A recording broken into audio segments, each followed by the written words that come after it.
Good morning, all.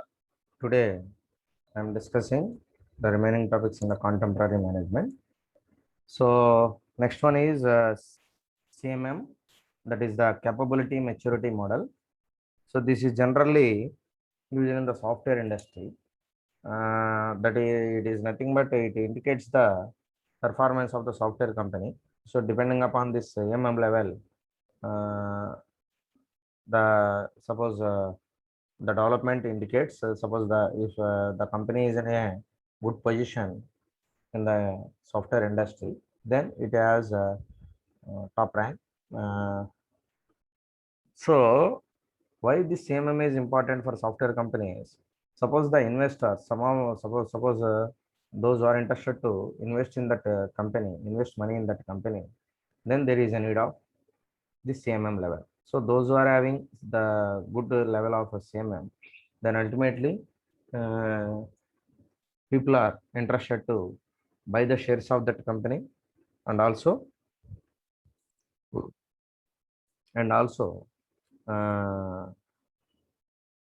shareholders are also share value is also increased, and also the investors are ready to invest money in that company. So depending upon the CMM level. So this is the major advantage of this CMM level. Okay. So capability maturity model is a collection of instructions an organization can follow with the purpose to gain better control over its software development process. Okay. So it is nothing but a collection of instructions an organization can follow. So what are the instructions that is developed by the CMM? That instruction should be followed by the organization for the purpose of to gain better control on its software development process. So every company must have some control on software development process. So without control, there is unnecessary delays are there, and also there is a waste of money and waste of time. So because of this, the instructions which is framed by CMM, then you have to follow that instructions and to gain a better control on your software development process. For that purpose, it is very, very useful. So the CMM ranks software development organizations in a hierarchy of 5 levels, each with a progressively greater capability of producing quality software. So the CMM ranks software development organizations in a hierarchy. There are 5 levels are there. CMM levels are 5 levels are there. So each with a progressively greater capability of producing quality software. So the main aim of CMM is to give better quality software to the customer. The main aim. Okay. So suppose the same. Suppose I want to suppose I need a software for my organization. Then I am approaching which companies. So those who are having the CMM level. That means which the levels of I'm asking about what is your CMM level that company. So because I need some quality software from them. Okay, so then I'm asking what is the CMM level of your company. Then they said some rankings or some levels. Then depending upon that, I'm giving contract or I start with a agreement. So I make agreement with them, and I explained what are the requirements of my organization from my side. Then they are write everything on paper or record everything. Then according to my requirement, they are designing software for my organization. So it's I'm at what base I am giving the contract to that software company, the level of the CMM level of that company. I am completely depending upon the CMM level of that company. Okay, so depending upon that, I am giving the contract to that software company. Okay, so just like that, anybody, suppose whether it is a suppose it is a big contract, suppose big project, then they definitely see what is the CMM level of that company. Even the government is also giving contracts to that companies only because they are also need some quality software from them. Suppose suppose if you take an example of COVID software. So Covil software is developed by I think TCS. Okay. So now the software is attracted so many countries for vaccination. Okay. So I think some 16 and 18 countries are approached to Indian government how you develop this software, and please give demo because we are also developing this type of software. So that is very helpful for vaccination process. So they need some support from the Indian government. Okay, so this is the credibility of the government and also the credibility of the software company. Okay, so the government is also the people, suppose the background people, those who are giving idea, they can, suppose the government, from the government side, they are asking what are the, suppose they are giving requirements of that software. According to that, the TCS company is developing the software. Okay, then ultimately it's give good result. Okay, so now the vaccination process is going on smoothly. So and everything is recorded. So first dose and second dose. So we are suppose, and after that, after immediate vaccination, then when you are completing vaccination, then immediately you have to download the certificate also. Okay, suppose if you are traveling abroad, then this vaccination certificate is very, very important. So because they are giving QR certificate, QR code certificate. Just suppose you went to any country, then they are scan them. Your QR code just they are scanned. So then you are then they are getting your details. You are vaccinated or not. Okay, so this is very, very useful software for those who are going abroad and also those who are living in India. So because there is accurate data how many are vaccinated, so there is no chance to deviation. Okay, so each level is described as a level of maturity. Those 5 levels are equipped with different number of instructions to follow. So each and every have some levels, and each and every level has explained, described something about the maturity of the software company. So according to that, we are giving some levels. We are developing some levels. So same levels. So level 1, it is called as initial level. That is called as initial level. So at maturity level 1, processes are usually ad hoc and the organization usually does not provide a stable environment.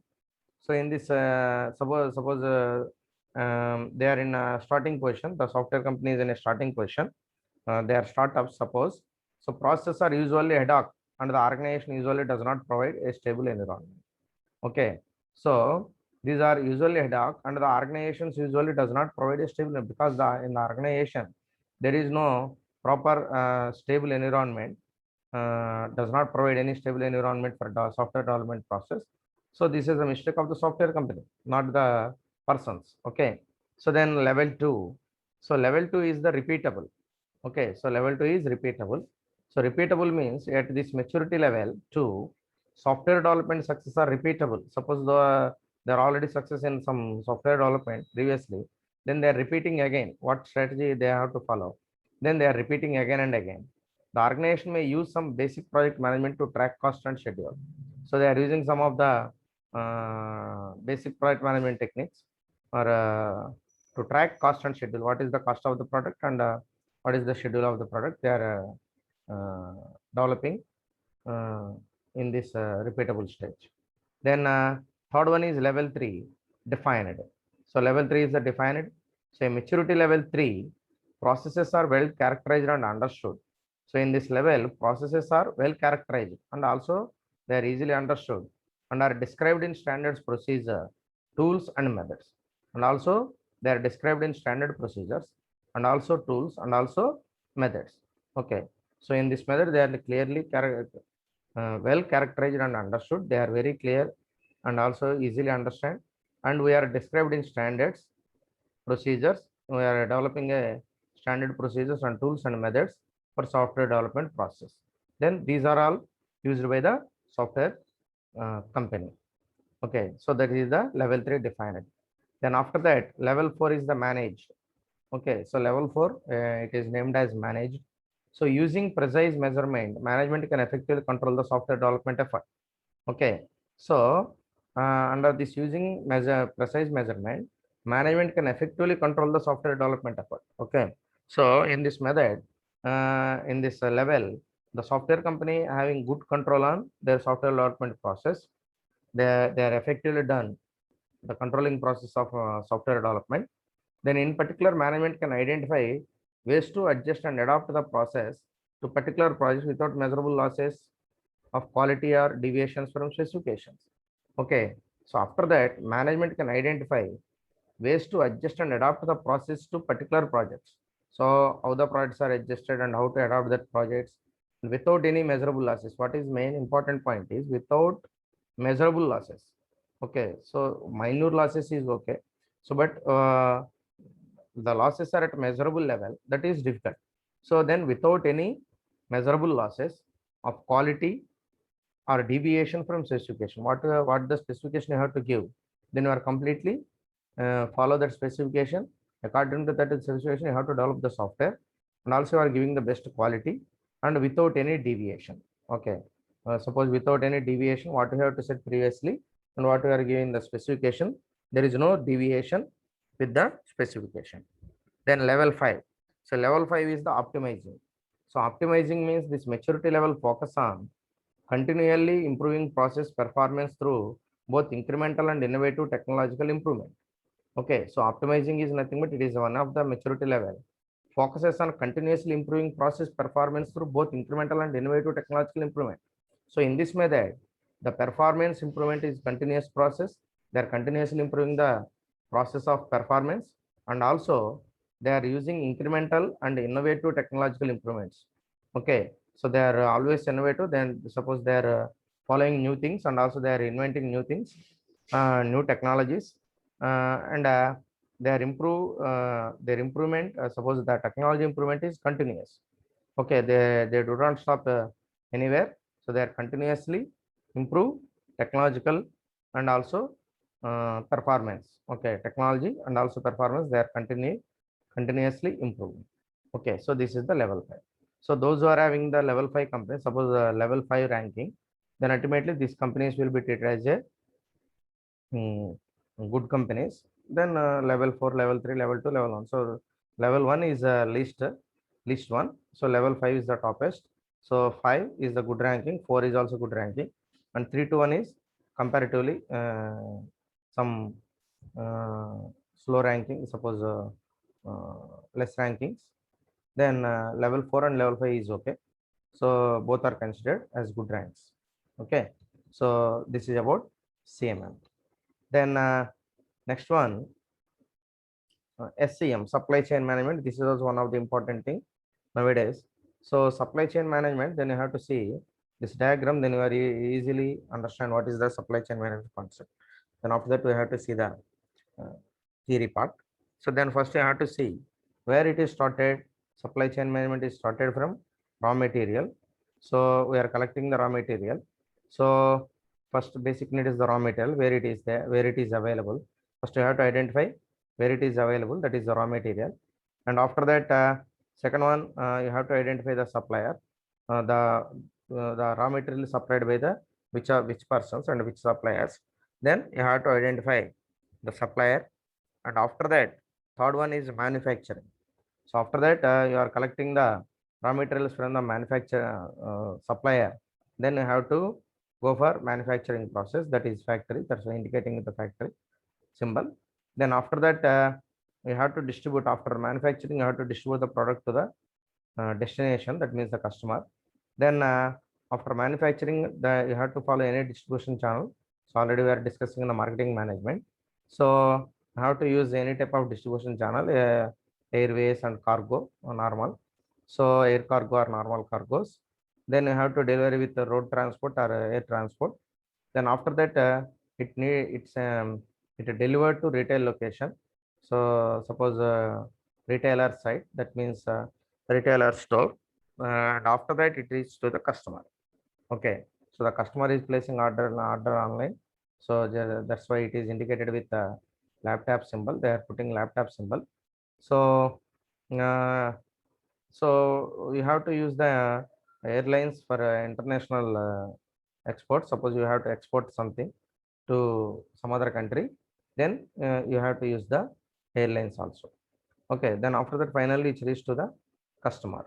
Okay, so this is supply chain management. The total process is called as supply chain management. Okay, so where it is started, collection of raw materials, identifying of raw materials, when up to customer, then it is on cycle, complete cycle. This is called as supply chain management. Okay, so how to supply the product to the customer, how to reach the customer.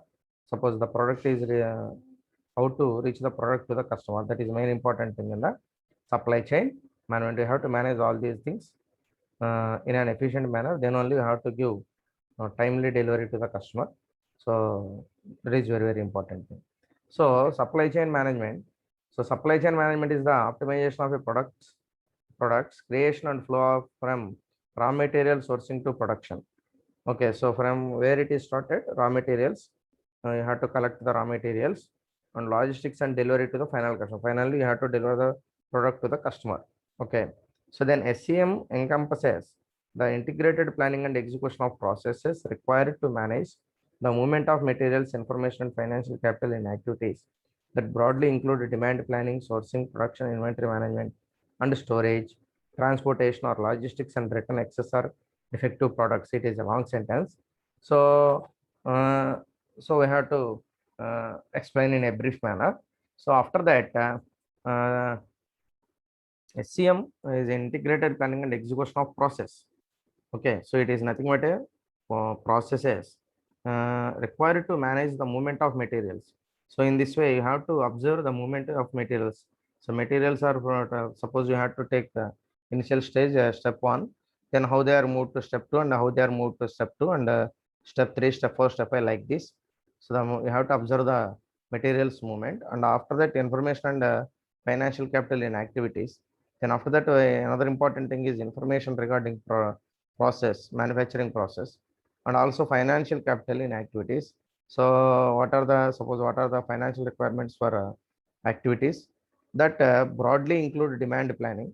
So they are broadly including the demand. Suppose you have to plan the demand. So how much demand our product is having in the market. That is one of the important thing. So demand planning. So and sourcing. So sourcing means, so where suppose raw material. So source is nothing but raw material. How to produce the, suppose how to run the production process without any raw material, you are unable to produce anything. Suppose that's the purpose, the sourcing is important, raw material. Then production. So after that you have to production, you are going to production. Then that means we are ready to produce the product. So that is called as production process. And after that, inventory management. So after that you have to maintain the you have to maintain you have to manage the inventory. That means you have how to store the raw material, how to transport the raw material, and how to return the excessive material, and all these are comes under inventory management. And storage, transportation or logistics, and returning excess or defective products. Suppose if you have excess product or any defect product, you have to return them. So and you have to manage the manage the logistics and also storage, and also transportation. That is also important thing.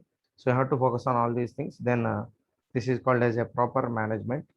Uh, then supply chain management relies on both business strategy, specialized software, and collaboration to work. Okay, so supply chain management relies on both business strategy. So it is focuses on business strategy and also specialized software and collaboration to work. There is a separate specialized software, and also there is a collaboration to work. Okay, so this is called as supply chain management. And after that, another important thing in the contemporary management, so enterprise resource planning. So nowadays it has a wide scope, and also so many software companies are focusing on for developing ERP softwares. So some of the major important softwares are SAP. So SAP is the one of the most popular software, and Oracle also developing some software, Oracle ERP software. And so many companies, suppose Windows is also launching some of the uh, enterprise resource planning software. So but from all these, most popular thing is SAP. So because so many companies are using this SAP software, because it is customized. So according to the requirement of the consumer, you have to change the program, and also you are giving better security through the SAP. Okay, so it is a highly security system. So there is no chance to enter into your network without your permission. So then that is very, very important thing.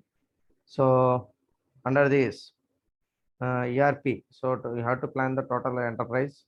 Then it integrate all data and processes of an organization into a unified system. Okay, so it integrate all data. That means any type of data. So different types of data are there. Department, suppose for having some HR department, finance department, marketing department, and sales and distribution department. So like this R&D. So we have so many departments.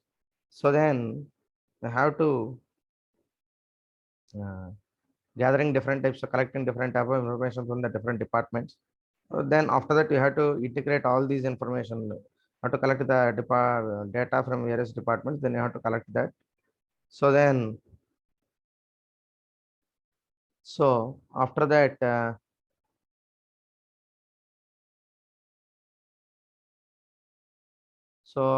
typical ERP system will use multiple components of computer software and hardware to achieve the integration for key integrated of most ERP systems in the use of unified database to store data.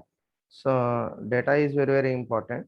So uh, ERP system is using multiple components of computer software and also hardware to achieve the integration for key ingredient of most ERP systems.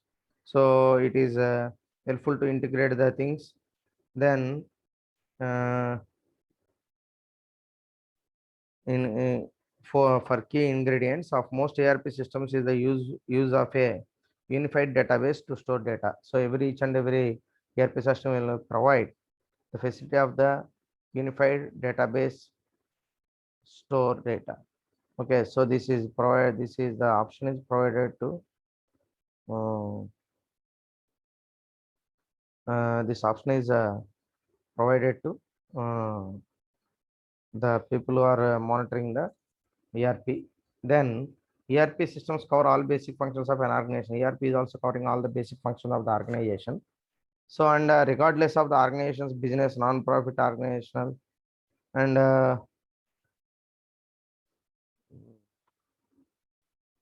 non-profit organization, non-governmental organization, or government.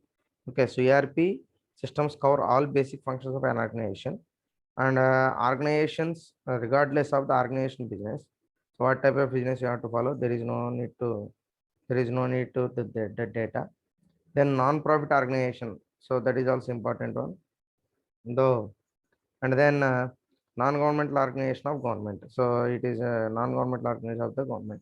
So these are all the important things in the ERP. So then after that, ERP applications automate and support a range of administrative and operational business processes across multiple industries. Okay, so ERP applications automate and support a range of administrative and operational business process according across multiple industries, including line of businesses, customer facing, administrative, and asset management aspects of an enterprise. So you have to manage all these things. Then, so support a range of administrative and operational business processes across multiple industries. Okay, so I have to conduct and I have to analyze multiple industries and also multiple including line of business and customer facing and administrative and the assess management aspects of an enterprise. Okay, so you have to manage all these things. Then ERP deployments are complex and expensive endeavor. So ERP deployments are always complex and expensive also. And some organizations struggle to define the business benefits. So some of the organizations are unable to train, so sorry, unable to uh, define the benefits of the ERP. So the benefits of the ERP, that is another problem for the enterprise resource planning. So after that, another important thing is performance management. Okay, so performance management, all of you know that performance is nothing but those who are having the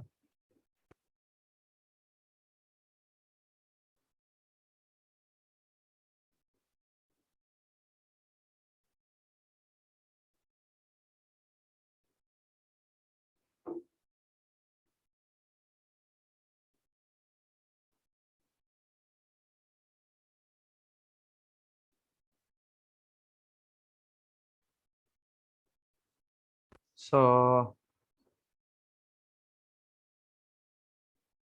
those who are having a good performance, then you have to identify that persons and you have to encourage them. So and we are also giving awards and rewards to that person.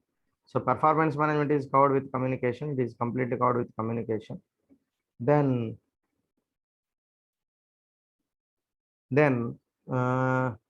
this is done by creating a climate in which a continuing dialogue between managers and the members of their teams takes place to define expectations and share information on the organization's mission, values, and objectives. Okay, so according to the uh, uh, according to personal management, so it covers with communication. This is done by creating a climate in which a continuing dialogue between managers and the members of their teams take place to define expectations. First, the managers and members are talking very freely. Then after that, creating a climate in which a continuing dialogue between managers and the members. There is a need of, because there is a communication is, suppose communication is very, very important. So you have to maintain a good communication with the, suppose the manager is maintaining a good, communication with the members, and their teams takes place to define expectations and share information on the organization's mission, values, and objectives. And after that, they are clearly defined the expectations and share information on the uh, organization's mission, values, and objectives. You have to define the expectations according to and based on the mission and the values and objectives of the organization, and you have to share the information also. Then this establishes mutual understanding of what is to be achieved and framework for managing and developing people to ensure that it will be achieved. Okay, so this establishes mutual understanding of what is to be achieved. Then they are clear, all the employees are having clear idea about the what is the achievement, suppose what they are achieving, and a framework for managing and developing people. And after that, it creates a framework or for managing and developing. So people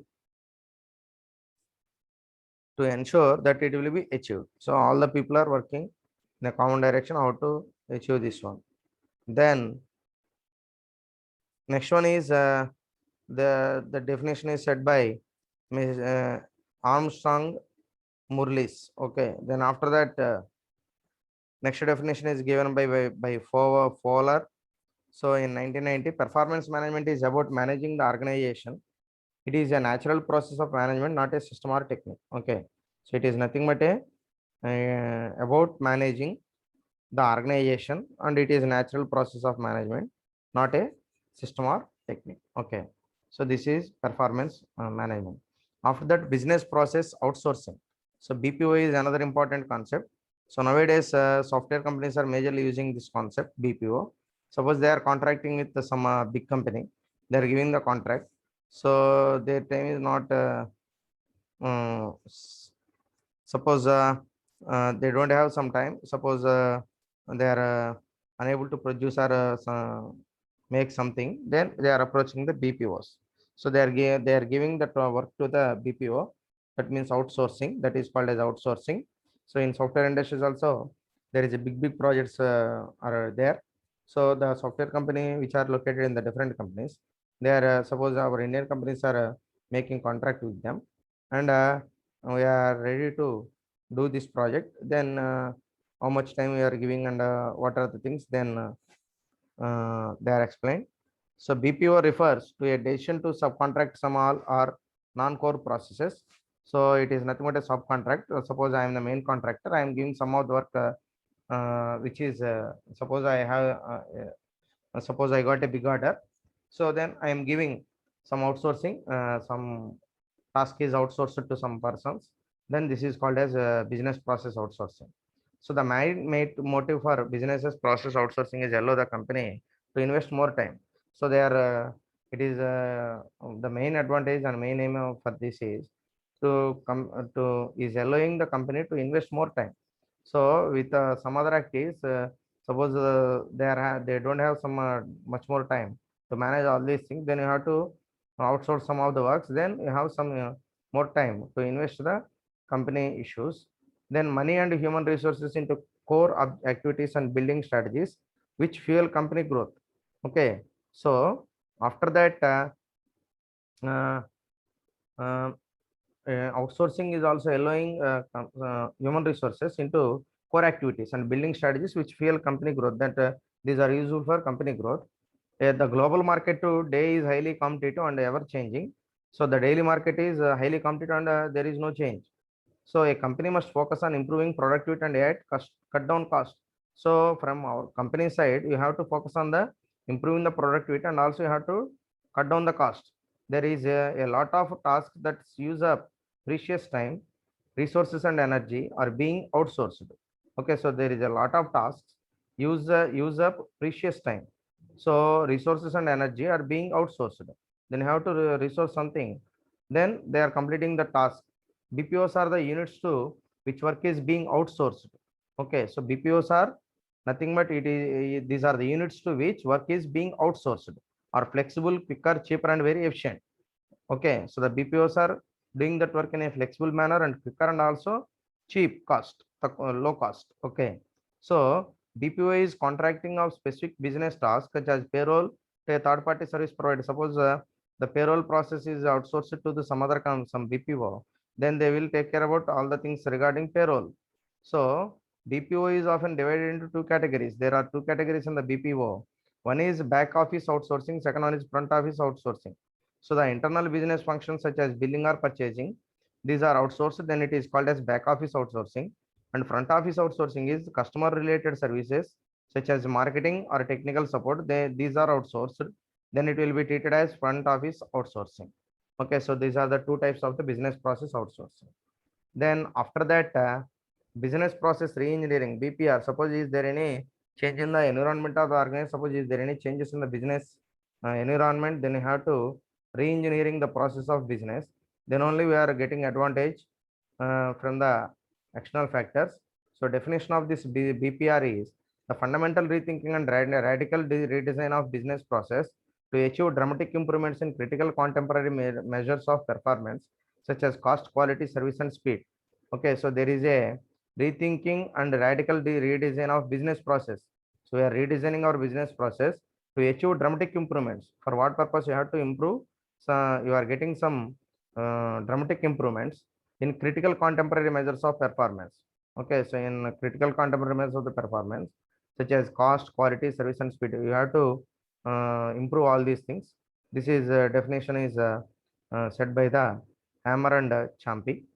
Then after that, BPR is a management approach aiming at improvements by means of elevating efficiency and effectiveness of the process that exist within and across organizations. Okay, so this is elevating efficiency and also effectiveness of the process, and that is exist within and across organization. Okay, within the organization or across the organization. And the key to BPR is for organizations to look at their business process, form a clean slate perspective, and determine how they can best construct these processes to improve how they conduct business. So your organization, suppose if you have done a business, that will be is a clean slate. That means there is nothing in the slate. So very clean, it is very clear. So your business also like that. Perspectives and determine how they can best construct this process to improve how they conduct businesses. Okay, so after that you have to give some suggestions and some education regarding this. They are also being like this. Okay, so this is business process reengineering. So after that, benchmarking and balanced scorecard. So benchmarking. So benchmarking is a process of searching for identifying and using ideas, techniques and improvements of others company situations in its own activities. So you have to compare. Suppose quality, what type of quality we are giving and what type of quality your competitor is giving, which are the major competitors. Suppose for your product, which are giving major competition in market. So then you have to select that one. Quality, your competitor quality, your standards, your competitor standards, your salaries, your competitor salaries, and your technology, your competitor. You have to compare all these things. So according to that, what we are, then you have to get the awareness, and you are getting the information regarding your competitor. So you know the exact position of your business. You are in a better position or in a bad position, then you have to analyze with the benchmarking process. Okay, so a systematic and ongoing process of improving performance by measuring a product, service, or process against a partner that has mastered it. Okay, so you have to analyze, have to compare with your competitor. So then after that you have to analyze all these things. Is there any drawbacks in your side? Then you have to correct them and you have to improve that things. Okay, so in short, comparing methods against the best to identify changes. So in short, you have to identify what are the changes in the uh, methods. Then a quality management tool that includes a set of practices aimed at improving product and service quality. Okay, that is the these are the two important things in the benchmarking. And after that, balanced scorecard. Balanced scorecard is like that. So it is clarify their vision and strategy and translate them into action. So you have to convert the strategy into the action. So suppose you have some vision and strategy for your organization, then you have to translate the strategy into the action. Suppose you have to develop the strategy that is converted into the reality. That means you have to implement that strategy in your organization. So it provides feedback around both the internal business process and external outcomes in order to continuously improve strategic performance and result. Okay, so you have to improve the strategic performance, uh, and you have to improve the business process. Then when full deployed, the balanced scorecard transforms strategic planning from an academic exercise into the never center of an enterprise. Okay, so the balanced scorecard transforms the strategic planning into from an academic exercise.